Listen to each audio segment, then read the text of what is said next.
नमस्कार मेरे प्यारे साथियों, मैं अनुराग प्रताप सिंह एक बार फिर आपका स्वागत करता हूं आपके अपने YouTube चैनल बिमलिंग द क्लासेस।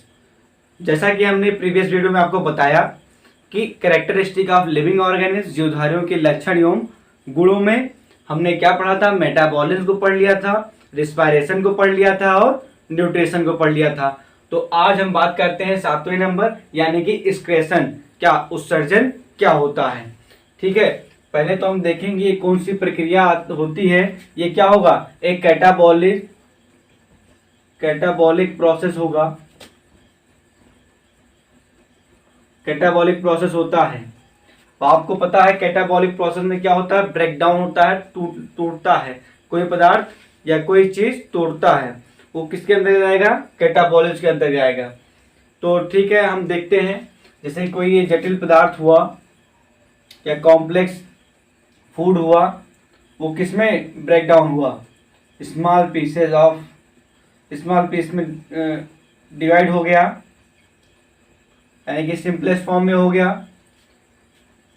तो जैसे कि हम लोग खाना खाते हैं और उसमें क्या होता है, जो न्यूट्रिएंट्स होते हैं, जो पोषक तत्व होते हैं, जैसे कार्बोहाइड्रेट, फैट, विटामिन, मिनरल्स, ये सारी चीजें हमारे बॉडी में एब्जॉर्ब कर ली जाती हैं। और जो उसमें वेस्ट प्रोडक्ट होता है, जो वेस्ट नाइट्रोजनियस वेस्ट होता है, वो हमारे शरीर से बाहर निकाल ली जाती हैं। उस प्रक्रिया को क्या कहते हैं, एक्सक्रेशन यानी कि उत्सर्जन।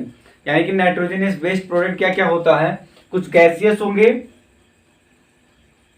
गैसेस होंगे और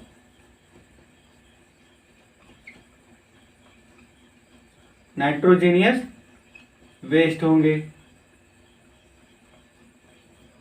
गैसेस यानी कि CO2, कुछ CO2 अंदर से निकलेंगे, वेस्ट निकलेंगे, तो इसको हम रिस्पायरेशन के थ्रू यानी कि श्वसन की क्रिया के द्वारा इसको हम शरीर से बाहर निकाल देते हैं। नाइट्रोजनियस वेस्ट, जिस प्रकार जैसे किडनी में क्या होता है, खून फिल्टर होता है और फिल्टर होने के बाद उसमें जो अवशिष्ट पदार्थ होते हैं यानी कि यूरिया, उसको हम बाहर निकालते हैं। ठीक, उसे हम नाइट्रोजनियस वेस्ट कहेंगे।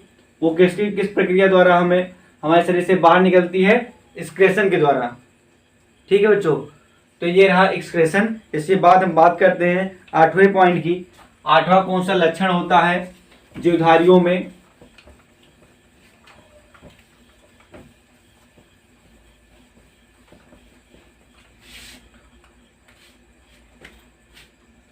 एट नंबर क्या होगा, 8 नंबर यानी कि रिप्रोडक्शन होगा।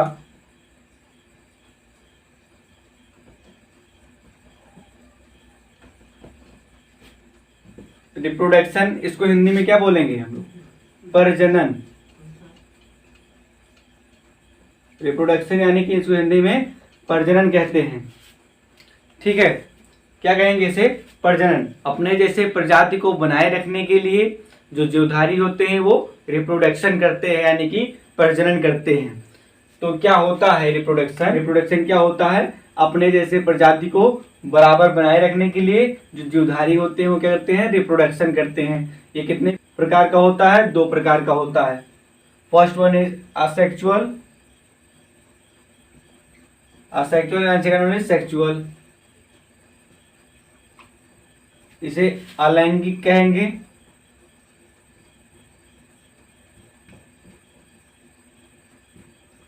अलैंगिक, हिंदी में कहते हैं इसे लैंगिक कहते हैं।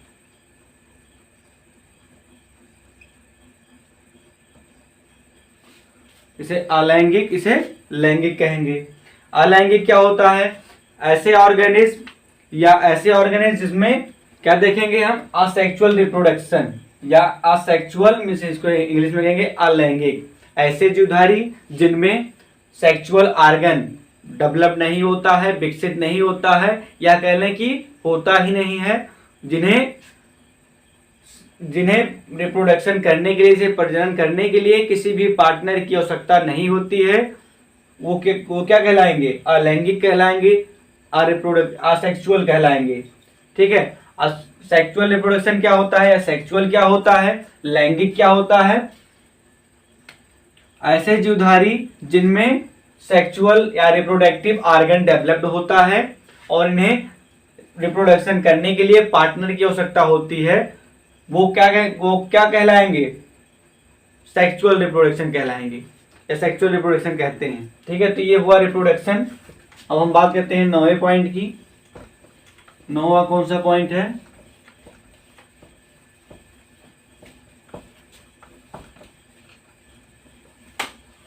नाइन पॉइंट क्या है? हाँ बच्चों, तो 9वां पॉइंट क्या होगा? सेंसिटिविटी।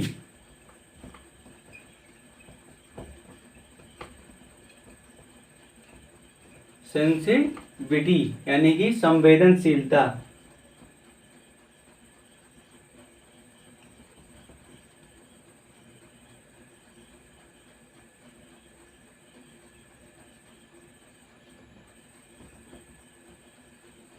संवेदनशीलता, सेंसिटिविटी को हिंदी में कहेंगे संवेदनशीलता।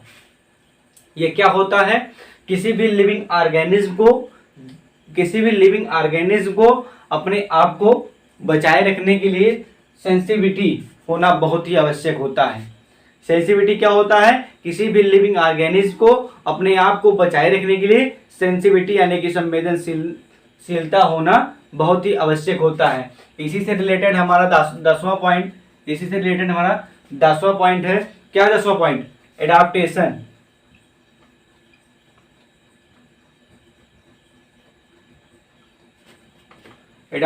अनुकूलन। इसको हिंदी में हम लोग अनुकूलन कहते हैं। ये सेंसिटिविटी और अनुकूलन में बहुत ज़्यादा डिफरेंस नहीं है। एडाप्टेशन क्या होता है? एडाप्टेशन मतलब अनुकूलन। क्या होता है? जब ठंडियों में हम गर्म कपड़े पहनते हैं, ठंडियों में क्या पहनते हैं? वूलन क्लॉथ पहनते हैं। क्यों पहनते हैं? क्योंकि सेंसिटिविटी के द्वारा हमें ये पता लगता है कि हमें ठंड लग रही है। तो इससे हम क्या करते हैं? हम सेंसिटिविटी के द्वारा हमें पता लगा कि हमें ठंड लग रही है, तो हम अपने आप को अडाप्ट कर लेते हैं, अपने आप को उसी में ढाल लेते हैं, तो हम वूलन क्लॉथ पहनते हैं। तो एडाप्टेशन अपने आप को वातावरण के अनुसार से ढाल लेना ही एडाप्टेशन होता है, अनुकूलन होता है, और ऑर्गेनिक जो जीवधारियों में पाया जाता है, एक प्रमुख लक्षण होता है। इसके बाद हम 11वें लक्षण के बारे में पढ़ेंगे। बहुत ही इंपॉर्टेंट लक्षण है 11वां लक्षण, काफी इंपॉर्टेंट है।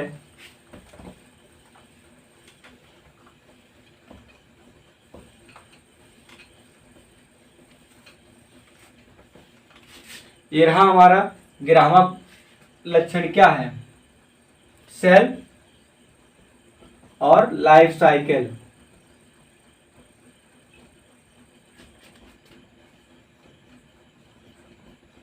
जीवन चक्र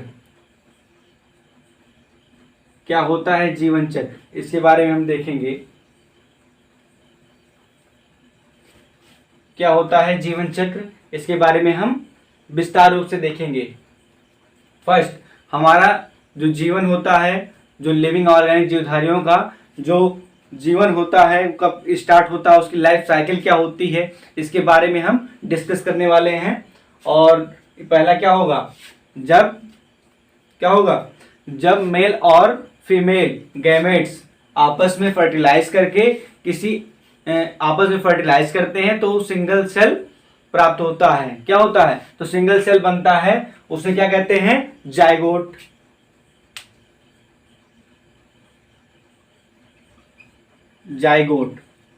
क्या होगा पहला फॉर्मेशन? जब मेल और फीमेल और गैमेट्स आपस में फर्टिलाइज करते हैं तो इस सिंगल सेल का निर्माण करते हैं। वो सिंगल सेल क्या होती है? जाइगोट होती है। जाइगोट से आगे क्या होगा? जाइगोट से क्या बनेगा? एम्ब्रियो।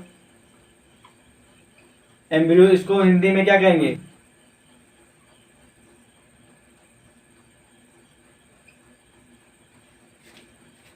एम्ब्रियो को हिंदी में भ्रूण कहते हैं। इसके बाद भ्रूण से क्या बनता है? फीटस।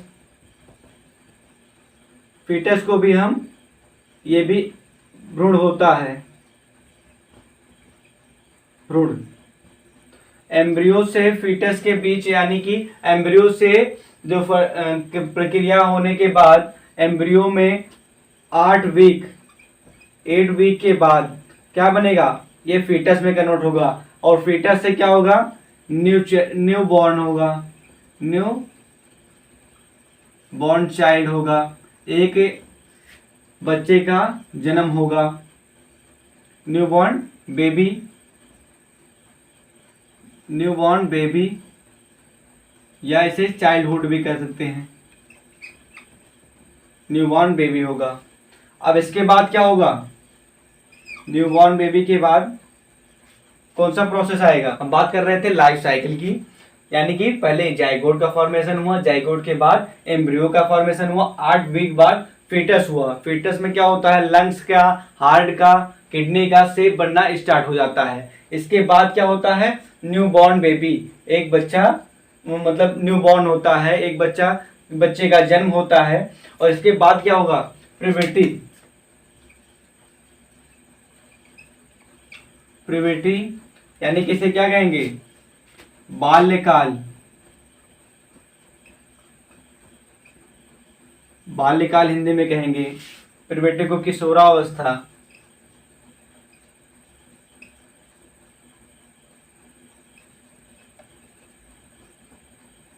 किशोरावस्था। इसके बाद क्या होगा, एडल्ट, एडल्ट यानी कि वयस्क, वयस्क हो जाएंगे। इसके बाद क्या होगा, ओल्ड एज यानी कि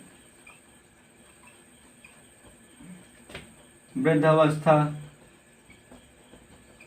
और एटलीस्ट क्या होगा, डेथ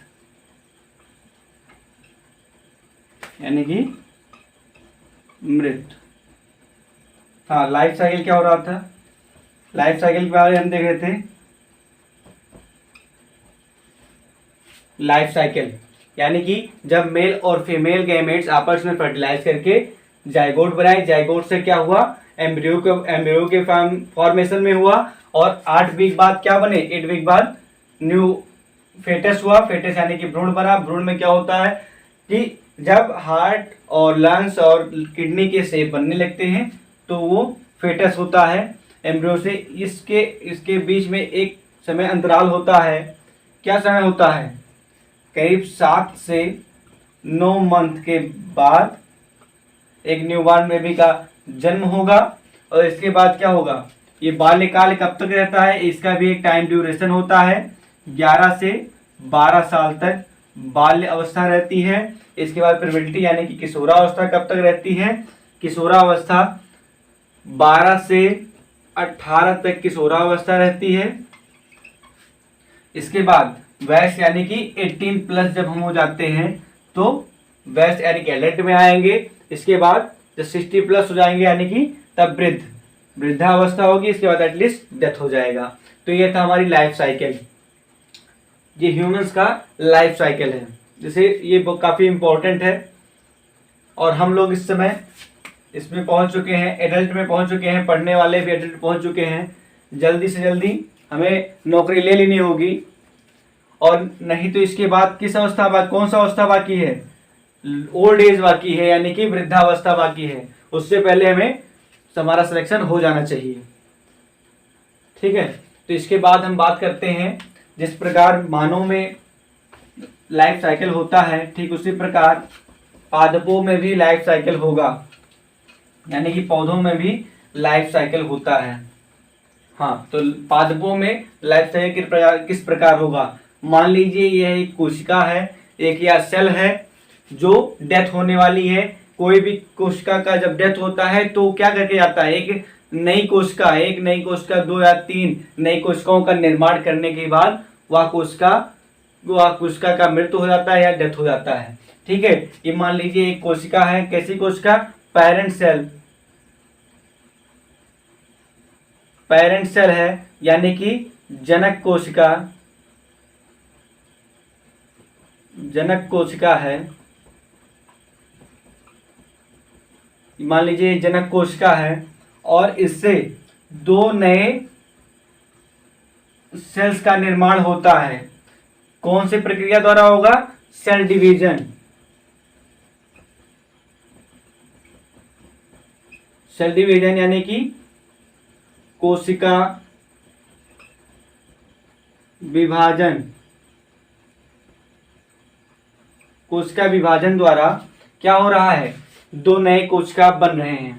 अब दो नए कोशिका जो बन रहे हैं इसे क्या कहेंगे, जो सेल डिवीजन के द्वारा यानी कि पेरेंट सेल के द्वारा जो नए दो कोशिकाओं का निर्माण हो रहा है उन्हें हम क्या कहते हैं, उन्हें डॉटर सेल कहते हैं। डॉटर सेल, उन्हें क्या कहेंगे, डॉटर सेल कहेंगे। ठीक है बच्चों, इसे हिंदी में उसे हम डॉटर सेल कहेंगे, उसे हिंदी में क्या कहते हैं, संतित कोशिका। अब आप सोचेंगे क्यों हम डॉटर सेल ही कहते हैं, क्यों ना हम सन सेल कहें, तो ऐसा नहीं होता है। क्यों नहीं होगा, क्योंकि डॉटर सेल में भी एबिलिटी पाई जाएगी जो नए सेलों का निर्माण कर सके। ठीक है बच्चों, तो ये रहा कैरेक्टरिस्टिक ऑफ लिविंग ऑर्गेनिज्म, जीवधारियों के लक्षण एवं गुण। आज ये समाप्त हो गया। ये तो बेसिक से था, आज बेसिक का क्लास ऊपर हो गया, ये इंट्रोडक्शन हो गया, बायोलॉजी का कंप्लीट हो गया। अब हम कल से चैप्टर वाइज पढ़ेंगे और क्वेश्चन भी चैप्टर के एंड में आपको इंपॉर्टेंट क्वेश्चन भी लगवाए जाएंगे। आज हम इस क्लास में इतना ही बताएंगे। जिस प्रकार हमने बताया आपको कि बायोलॉजी क्या होती है, बायोलॉजी के जनक कौन है, बायोलॉजी कितने पार्ट में डिवाइड किया गया, इससे रिलेटेड जो 5 वीडियो पढ़े हैं, ये जो 5 लेक्चर्स पढ़े हैं, इससे रिलेटेड हम आपको क्वेश्चन करवाएंगे। टॉप 50 क्वेश्चंस क्या उठते हैं, इसमें से कौन कौन से क्वेश्चन पूछे जाते हैं कंपटीशनों में, ये हम आपको बताएंगे। ठीक है, आज के लिए इतना ही। बहुत बहुत धन्यवाद। वीडियो को लाइक कीजिए, शेयर कीजिए, सपोर्ट कीजिए और सब्सक्राइब कीजिए। ज़्यादा से ज़्यादा शेयर कीजिए उन बच्चों के पास जो पढ़ने के लिए इच्छुक हों और जो रेलवे की तैयारी कर रहे हों। मिशन 15 दिसंबर 2020। ठीक है, धन्यवाद।